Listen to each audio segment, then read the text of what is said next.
Hey there, fictional friends, and welcome to another episode of Fully Booked. I'm Megan. And I'm Shireen. And we are continuing all of our discussions about dark academia for the month of September. I love that we're like, ooh, spooky, but it really doesn't have to be. Well, it's because it's called dark Academia, I know. Academia, and it just sounds like a sorcerer in his cave. Yeah.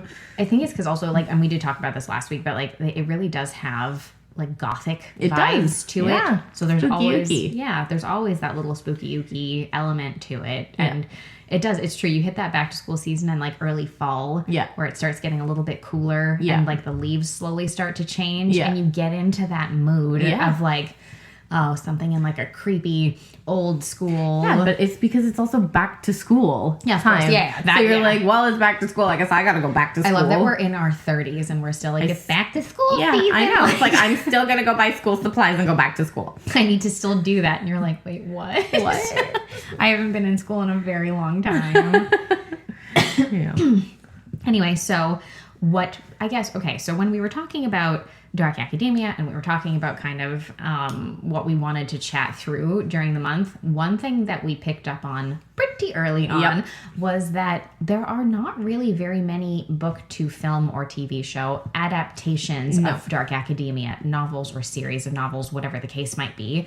And we were kind of like, is this like a really hard thing to do? Like, is this something that's do people just not? Or do people not want it? We were like, is it that it's not popular enough? Yeah. And I don't think that's the case because as we were chatting through it, we realized that there's a number of shows that would fall under dark academia or movies even, but that are not book adaptations. No. Well, and we're seeing it right now, right? We're Wednesday. Yeah, we're early September. The second, I think by the time you guys hear this episode anyway, the second half of the season will have dropped for the second season of Wednesday. Yeah. And I mean, God, that definitely falls into the category. That's right. You know, it's very, very much like Nevermore Academy as a whole, because it's true. Even when I think of like dark academia, I think of Poe. I don't know. Of course. I don't know if you do, but like I think of Poe. Yeah. I think of like a creepy gothic school, and I think of like that style of writing, and I think of The Raven, and I think of Murders in the Rue Morgue, and like I think of these things in The Pit and the Pendulum. Like I think of things like this that fit within that aesthetic, and people walking around with old tomes of Poe. That's right. Collected stories. Dusty. You know? Oh God. Yeah. I loved it when we would study Poe in university. Yeah, I was like, yes! It's really fun. You're like, yes, just leave me here. I'll finish the rest of the semester. Exactly. And then there's The Order, also on Netflix, which is like a secret society kind like of supernatural thing. Academic institution type of like vibes. Where again, not based on a book. No. I mean, like Wednesday, you would stretch that it's based on comics because the Addams Family in the way back time started as a comic strip. That's right. In the 60s, I think. That's right. Yeah. And then it became the TV show and everything from there, and kind of like. But I think that there's a lot of like artistic liberties at this point with the storyline. Yes, like it's not like a copy paste. No, you know, definitely not. Not the way that we normally kind of look at our adaptations, right? No, not at all. So that would be a little bit far reaching. I think. Like I really like Wednesday. It's fun. So I feel like some of the side characters maybe in this first half of the season haven't really gotten. It's not gotten very much to do so far, and I'm like, well, that's unfortunate. But anyway, whatever. Yeah. We'll see what the second half of the season brings, including apparently a cameo from Lady Gaga. So Lady Gaga. Yeah, she's like a teacher, I guess. And I was like, huh. Is that how we're supposed to be saying no? Okay. That's just me. I'm just checking. I'm like, oh my God. Like, is it because I'm not on the TikTok? No, no, it's not because you're like an 85-year-old lady with no social media presence. No. No. She changed the pronunciation. Apparently Lady Gaga has a cameo in the second half of the season. She did when they were doing some sort of like Netflix like party. I don't know what to call when it. They do the Tudum event. That's right. Stuff. Yeah. Yes. She was there and she performed with Jenna Ortega. Oh, that's fun. Yeah. Okay. It was fun. Anyway, so so all of this sent us onto like a spiral of like, this is interesting. Yeah. What's the situation here? Like, why? Yeah. And I'm not saying, and we did talk about this last week, I'm not saying it's because I'm like, oh my God, there's so much dark academia out there. Not necessarily. Like, there is, don't get me wrong. Like, there are a fair few stories that either fully fall into the category or that people I guess the aesthetic and the vibe of it make you feel that way. Yeah. So it kind of, it sort of is like semi-dark academia, even though I do feel like it still has to be set at a school, guys. You can't just call it dark academia. Sometimes I see recommendations online of people being like, dark academia books. And I'm like, this doesn't even happen at a school. It's like grown-ass adults in their life. It's weird. Well, we were just having this discussion where I was like saying to Megan, I'm like, okay, but what if like in the book there was like a dynamic between like teacher-student kind of thing, even though they're not in a school, like could that fall under dark academia? Her face was just like, no, like shut up. Yeah, and then that presents its own other thing that I've talked about too many times. I'm not going to talk about it again. I hate it. Your Roman Empire. I don't like it. Okay. Yeah, well, listen, you also watched Miller's Girl and was like, what the fuck was that? I fucking hated that movie. Yeah. It was creepy as fuck. That was a bad choice. Everybody's agent made a bad decision with that film. Yeah, they did. Anyway. Yeah.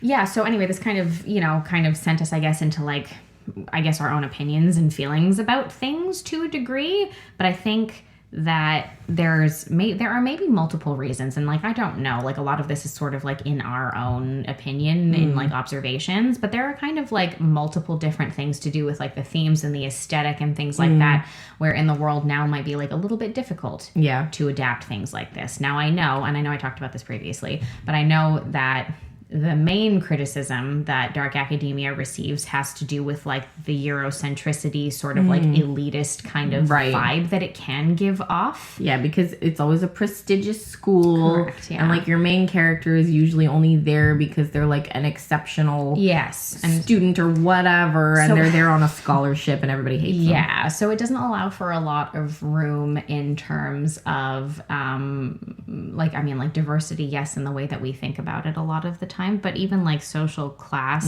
sort of socioeconomic, thank you, God, I couldn't think of the word. There isn't really much to be done or explored in that capacity. And some of them do have that thing where they've got that student who's there on a scholarship or whatever, but again, like we've explored the idea of that level of elitism over and over again, where that person is essentially bullied for simply academic merit that got them into the school. That's so fucking weird to me. I always feel like that's a really strange trope where people are like, ew, the poor kid. And I'm like, what? I know, like it's I'm sorry, they had to work to get here. Oh no. Yeah, it's like, don't y'all have enough money in vacation houses to like allow them to like be part of your world? Yeah, what do you care if they're there? It doesn't mean anything. But yes, it's true. But it's also true that because of the sort of socioeconomic aspect of it, it doesn't lend itself very much to overall diversity in general.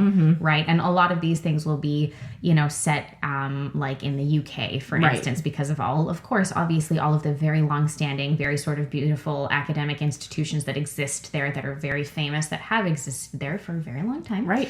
But it leads to a really narrow perception of people and the students that are attending the institution oftentimes. Right.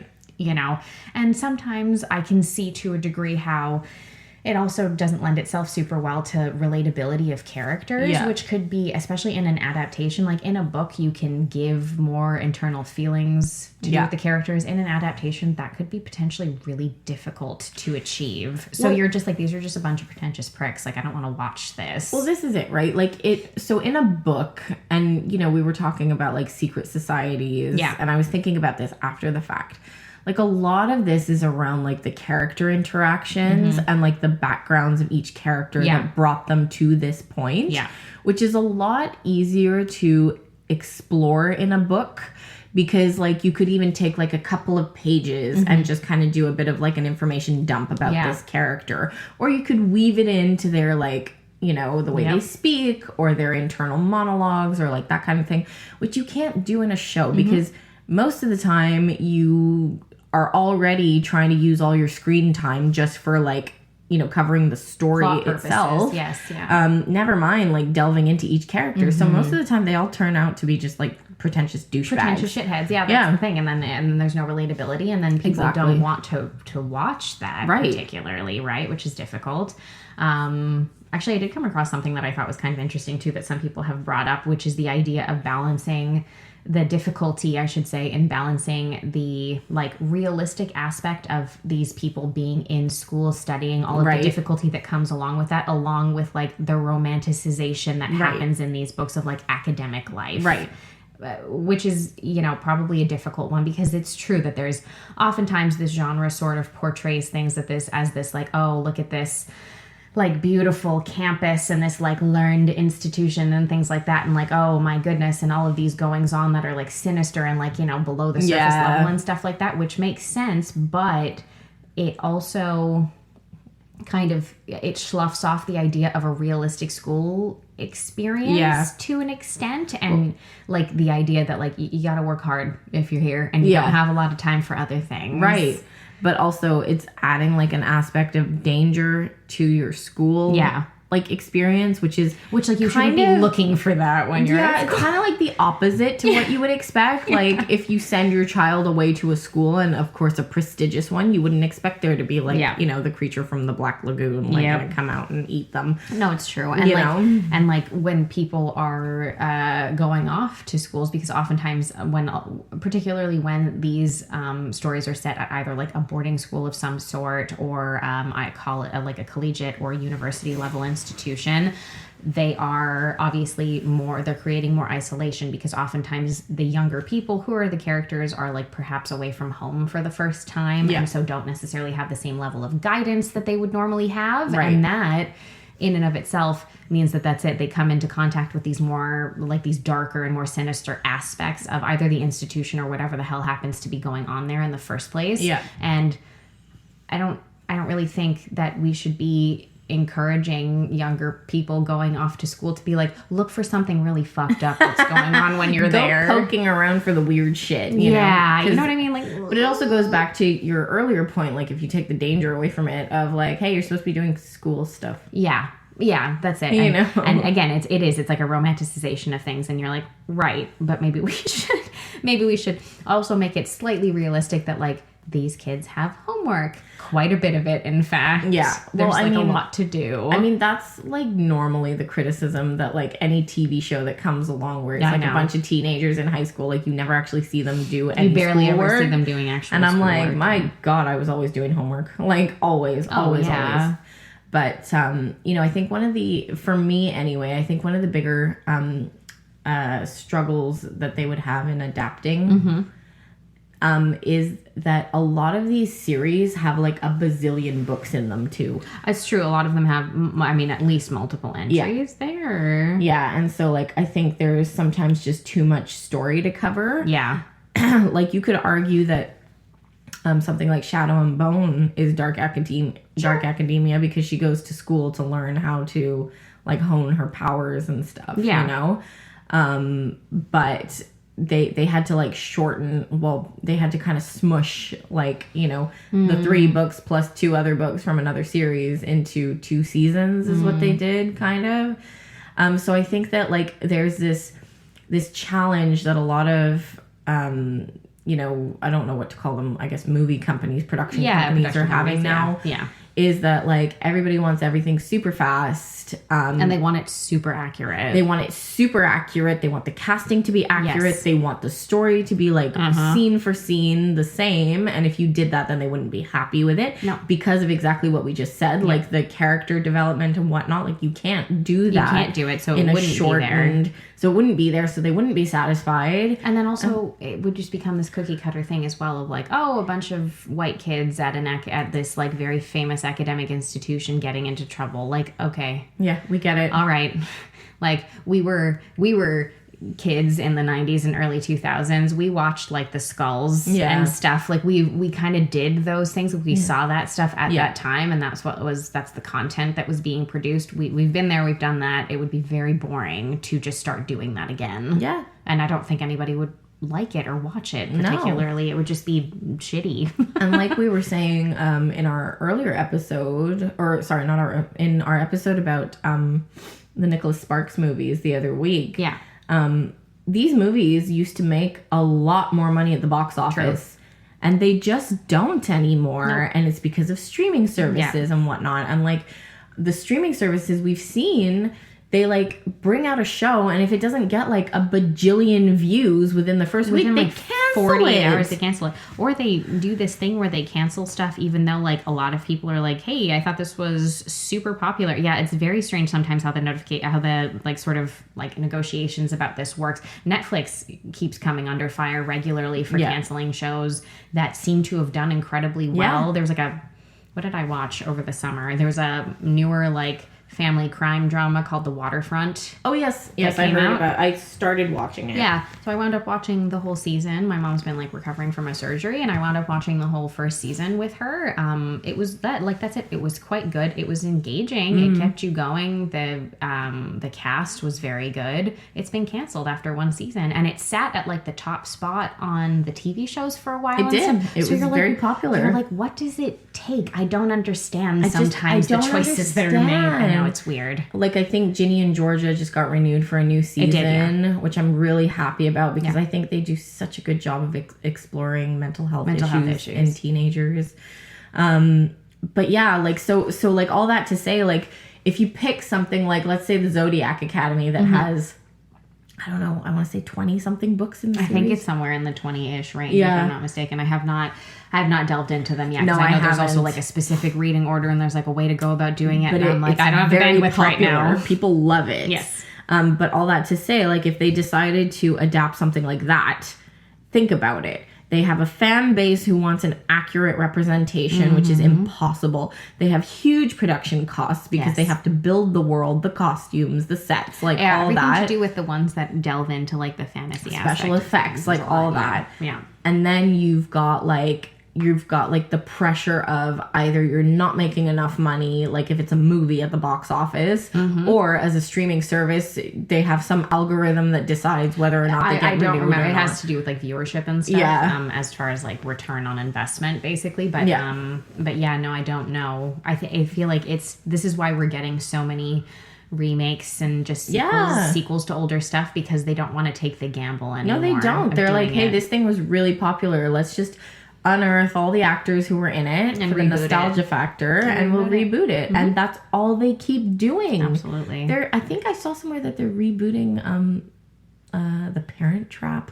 Oh, like really? They're like remaking that. I don't like that. They just did a second Freaky Friday. Like it's we just saw that. And I know Lindsay's on an upswing right now. Is, and I like good for her. I love that for her. I don't hate that at all, but I don't like the idea of doing those things, particularly unfortunately as well, like in the case of The Parent Trap, because Natasha Richardson's passed away. Yeah. So it's like, what would you do? Mom wouldn't be there. Then if they keep any of the other actors, Dennis Quaid's still around, but what would they do about their mom? I don't know. Anyway. I don't know. But like all that to say, like I think the climate now for a lot of these production companies, there's just not as much appetite for adapting these types of stories. No, I don't. Yeah, I think it's going to be hard because I was looking it up and that's it. There are like no upcoming Dark Academia adaptations anywhere. No. I was like, wow, none of these. And like, again, like we've, spoken about, a few of them, like things like, like Ninth House or like, If We Were Liars or something like that, whatever, like things like those books are really popular. Those books are super, super popular. The Atlas 6, like these books are really, really big. But I feel like they just don't want to take on the level of commitment. And that's what it is. And I think because like with social media and everybody being very vocal about their opinions now, the fire that they come under for like certain decisions. True. Yeah. But like, these are like, they're kind of, based on opinion, I know. I mean, look, we live in a world where I forget if it was through Instagram or TikTok where Allie Hazelwood is bullied off of the internet because she said that she preferred Jacob over Edward. Like, are you guys okay? Oh my God. Yeah, no, she wound up shutting down her social media. That was a little while back. This is ridiculous. Yeah. Like, everybody needs to take a goddamn chill pill. Also, like, everybody relax. Allie Hazelwood, my understanding, is a very nice person. Yeah. And has really great fan interactions and everything. She's also giving us, for everybody who's, like, obsessed with her stuff, she's giving us, like, 2 new books before the end of the year. Yeah. Like, she's just given one over the summer. Yeah. She's just given us Problematic Summer Romance, which just came out recently. And we're getting filming the sequel to Bride Right. in the fall. She's a machine. So like, leave her alone. Like, the more she's getting film adaptations. Love Hypothesis is filming in our area, by the way. Is it really? Yeah, at 2 of the colleges in the Montreal area. So Concordia. Oh, yeah. And they were at John Abbott. Oh, wow. A couple of weeks later. That's so fun. Yeah. But see, this is the problem. Like, you can't keep bullying everybody online stop. because For we're going to having- end up with nothing. For having an opinion about something. Yeah. Like, okay, you want to go bully J.K. Rowling? Go the fuck ahead. Yeah, can we go bully people who have terrible takes and Yeah. really, and like, I'm not talking about I preferred Jacob over Edward. You're insane if you think that's the worst take you've ever heard in your life. I'm talking about, that's it, people who are using their platforms to promote hate speech. Yes. And prejudicial. Actively. Working against a community for no reason. Policy. Yes. To suppress people. To suppress people who have done nothing to them. Exactly. Like, she deserves all your fire. Correct. Any You can go anger and you give that, have, send it to J.K. Yeah, Rowling. why don't you just do that? Why don't you just channel it towards horrible people who deserve it? Right. Like, so this is my point.